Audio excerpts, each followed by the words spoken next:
Assalamu alaikum wa rahmatullah. Peace and blessing upon all of you. This is the time for sacrifice animal for the sake of Allah subhanahu wa ta'ala.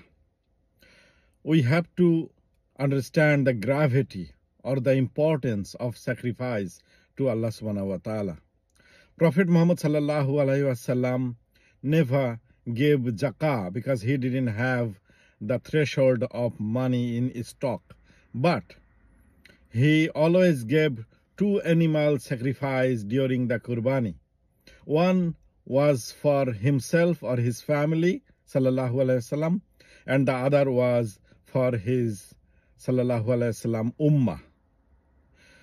So it's very important that whoever has got sufficient mean, he must sacrifice animal.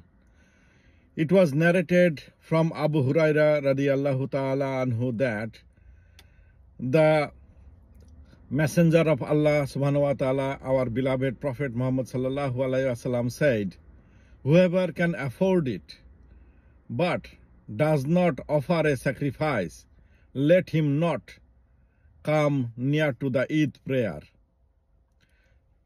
Sunan al-Majah 3132 Hadith.